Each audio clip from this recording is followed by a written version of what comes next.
Wir werden vorher uns noch den Friedrich angucken. Den lernst du jetzt kennen, haben Sie vielleicht bei uns mitbekommen. Volle Kanne wird ja Ende August 25 Jahre alt und deshalb schauen wir in diesen Wochen zurück auf berührende, inspirierende und auch emotionale Geschichten, die wir Ihnen in den letzten Jahren erzählt haben. In der Reihe Follow Up treffen wir heute eben Friedrich wieder. Er hat einen IQ von 180 und ist mit 11 Jahren der jüngste Mathe-Student Deutschlands. Und das Abi macht er gerade noch nebenbei. Auf das, was da noch kommt.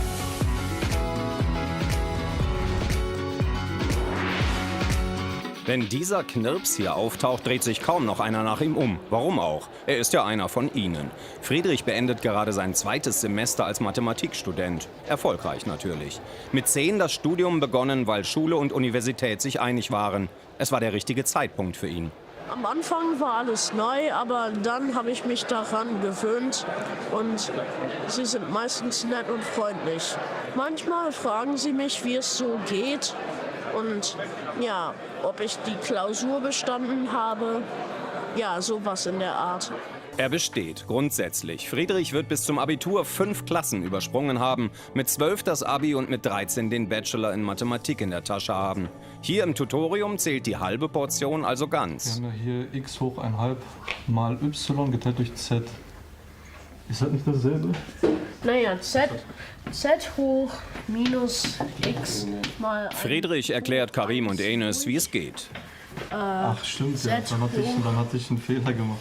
Wir schämen uns dann nicht oder so, sondern wir sind froh darüber, dass wir halt auch jemanden haben, der uns dann, obwohl er 10 Jahre alt ist gerade, dass er uns auch korrigieren kann. Und wir vervollständigen uns einfach so als Gruppe und das finde ich halt immer ganz schön.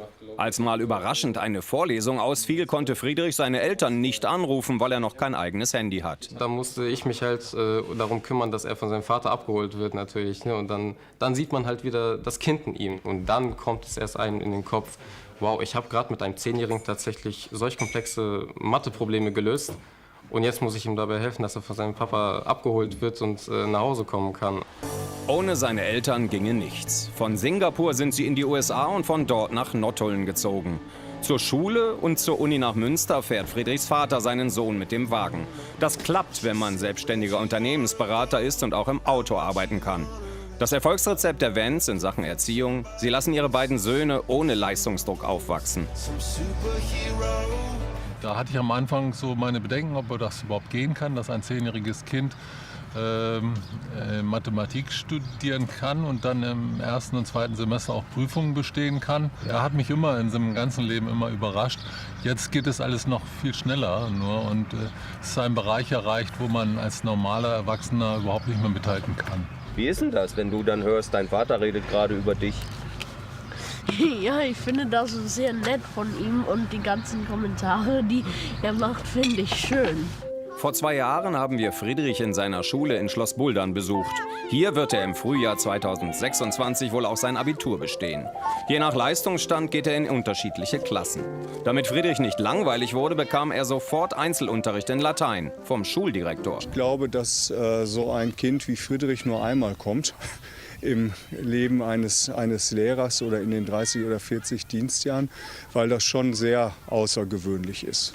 Weil Friedrich in den USA aufgewachsen ist, ist Englisch seine Muttersprache. Genau wie seine Mutter und sein kleiner Bruder musste er nach dem Umzug hierher, vor knapp 3 Jahren, also erstmal Deutsch lernen.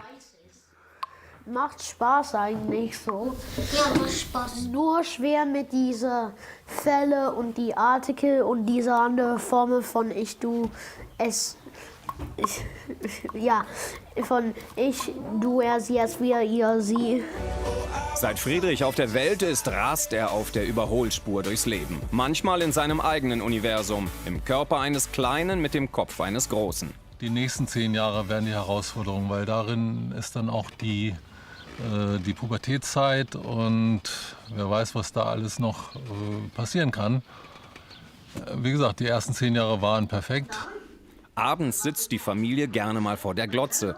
Abschalten und Spaß haben mit Bugs Bunny und Daffy Duck.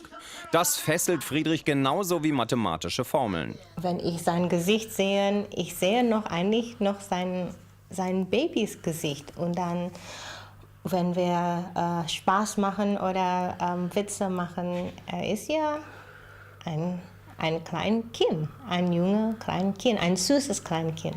Das Kind ist aber gleich wieder an der Uni zum wöchentlichen Einzelunterricht bei Professor Löwe. Wie unter Mathematikern üblich, reden sie Englisch miteinander. Complicated because I is not in the real numbers, right? So. The pairs take this form, right? Exactly, that's what I want to say.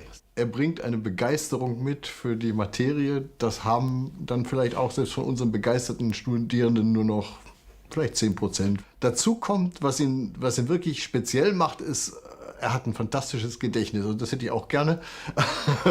Zum Entspannen hört Friedrich gerne Musik.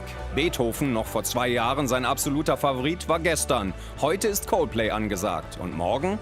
Ich möchte gerne Wissenschaftler werden und das Leben der Menschen verlängern. Er redet nicht allzu viel und bringt es gerne auf den Punkt. Theoretisch ist ihm fast alles zuzutrauen. Also Friedrich, mach was draus. Wir sehen uns wieder.